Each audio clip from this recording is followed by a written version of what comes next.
Improvement Pill here. Now, I know a lot of people like to talk about things like speed reading, about reading at least one book every single week, but I think what's most important is that you actually remember the lessons that you come across in the books that you read. Because I'm sure something like this has happened to most of us before. We read a book, have a couple of those aha moments, moments where we learn about something that's game-changing, where the gears in our head click, and we say, aha. That makes sense. But then a couple of months pass by and we can't seem to recall a single thing that we learned. Or if we do, we only have a vague idea about what it was. I think it's extremely important to be able to go back and relive those aha moments, because most of the time it takes a while for these powerful concepts to get drilled into our head. Chances are coming across it just one time in a book isn't enough. You have to be able to go back and refresh it if you want that wisdom to stay with you for the rest of your life. So today I'm going to show you guys exactly how I do just that. This is how I get the most out of my reading. So first and foremost, I don't really physically read books anymore. I will occasionally when I want to slow down and take my time with a book, but more than 90% of the time, I choose to listen to audiobooks. And that's because it's just more convenient. See, there are always periods of time throughout the day, commuting to work, grocery shopping, working out at the gym, doing chores at home, where you're not really doing anything productive. Your brain is on autopilot and your mind is just wandering, daydreaming about random things. You can't really pull out a physical book and read while you're shopping for groceries, but you could easily listen to something. So I choose to listen to audiobooks. Now, another great thing about listening to books is that you can go through a book up to 2 to 3 times faster than you would if you were to physically read it. Because when you listen to audiobooks, you can control the speed of which the narrator talks. And personally, I like to listen to most books at the speed of 50% faster. Sometimes if I feel like a book has a lot of fluff, I'll even bump that up to 75%. This means a book that would normally take you 10 hours to read can be finished in half the time or even less. Now, some of you might be thinking, well, Improvement Pill, if you're listening to these books that fast, won't you accidentally skip some of the valuable information? So for every single book that I read or listen to, I'll start a text document on the Notepad app that comes with my phone. Every single phone nowadays has a basic Notepad app. Now, most of the time when you read a good book, you'll come across, again, what I like to call aha moments. Moments where you feel like you've just learned about something new that's very powerful. Now, whenever I come across a moment like this, I will immediately pause the audiobook, open up the Notepad app, and write down what I just learned. And I try to do it in a way that really captures the idea. Here's an example of what I mean from a book I read pretty recently, which is Sleep Smarter by Shawn Stevenson. As you can see, whenever I come across an aha moment, I write down what page or timestamp that it's at, and I try to convey that idea as best as I can in a very short sentence. That's the part that I've highlighted in red. Then I elaborate on the point. Books tend to back up all of their ideas with many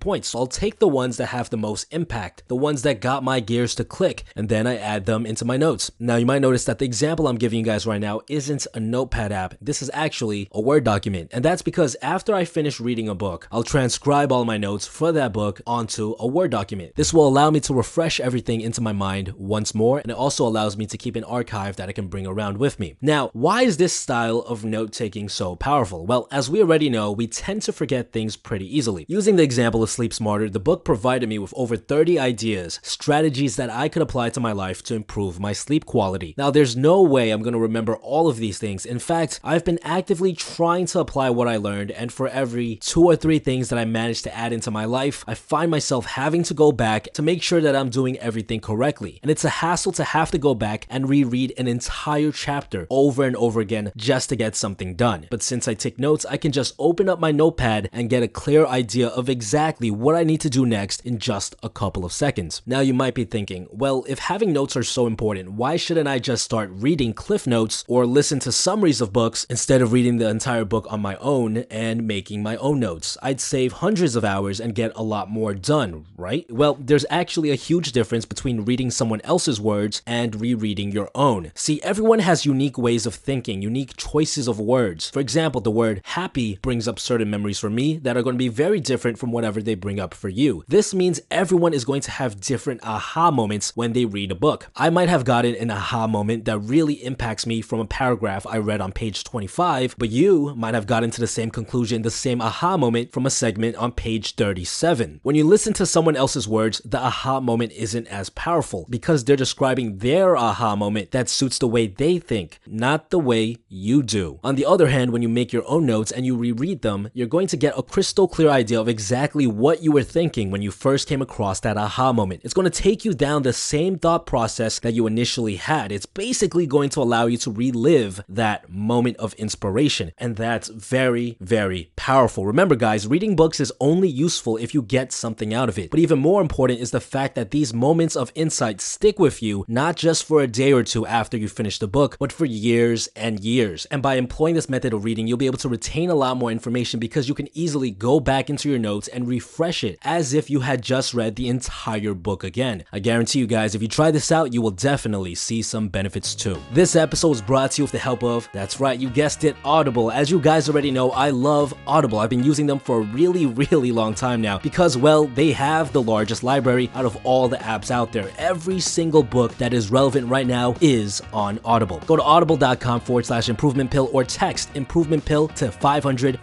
to get an exclusive 30-day free trial and a book of your choice for absolutely free. One of the books I'm actually really excited for right now is The Laws of Human Nature by Robert Greene. He's one of my favorite writers. He's the guy behind the 48 Laws of Power. It's coming out in just a couple of days, so you guys can grab a free copy using your Audible trial and check it out with me. On top of that guys, Audible members are now getting more than ever before. Not only are you getting one free audiobook every single month, but you are now getting an additional 2 more Audible originals every single month. Now it's better than ever to become a member. Besides that guys, stay tuned.